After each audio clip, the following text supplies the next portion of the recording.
இந்த வீடியோவை பார்த்துட்டு நம்மள்ட்ட நிறைய பேர் கேட்ட ஒரே விஷயம் என்ன அப்படின்னா, ஆக்சுவலாக இந்த வீடியோ போட்டது அது வந்து நாங்கள் பைரட்ஸ் ஏரியாவை கிராஸ் பண்ணுற, அதாவது கடல் கொள்ளையர்கள்லாம் வருவாங்கள்ல, அந்த ஏரியாவை கிராஸ் பண்ணுறப்ப என்னென்ன ப்ரிகாஷன்லாம் நாங்கள் ஃபாலோ பண்ணுவோன்றதை எக்ஸ்பிளைன் பண்ணி போட்டிருந்த மாதிரியான ஒரு வீடியோ இது.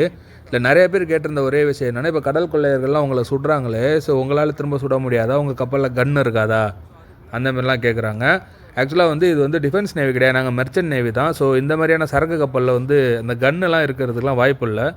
ஸோ அதனால் இந்தமாரி சின்ன சின்ன சேஃப்டி ப்ரிகாஷன் ஃபாலோ பண்ணிக்கிறது. அதான் இந்தமாரி ஒயர்லாம் கட்டுறீங்களே, இதெல்லாம் வந்து பிச்சு போட்டு வந்துட மாட்டாங்களா? கண்டிப்பாக தாராளமாக பிச்சு போட்டு வரலாம்.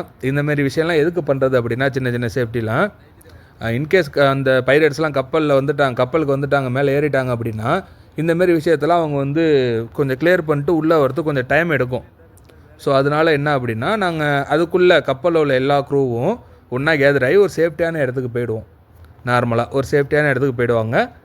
அங்கே இருந்துட்டு நம்ம வந்து ஷோருக்கு கூட இன்ஃபார்ம் பண்ணிடலாம், இந்தமாரி நாங்கள் டிஸ்ட்ரெஸில் இருக்கோம், இந்தமாரி எங்களுக்கு ஹெல்ப் வேணும். அந்தமாரி இப்போ உள்ள நிறையா டெக்னாலஜி நிறையா வந்துடுச்சு, அந்தமாரி நம்ம சிக்னல் அனுப்புறதுக்கெலாம். ஸோ அதுக்காண்டி மட்டும்தான் இந்தமாரி சின்ன சின்ன விஷயம் யூஸ் பண்ணுறது. இதனால் வந்து அவங்களால மேலே ஏறிட முடியாதான்ற கேள்விலாம் வந்து கண்டிப்பாக வர முடியும் தான். ஸோ அவங்க வர டைமை நம்ம கொஞ்சம் அதிகப்படுத்துறதுக்காண்டி பண்ணக்கூடிய விஷயந்தான் இது எல்லாமே.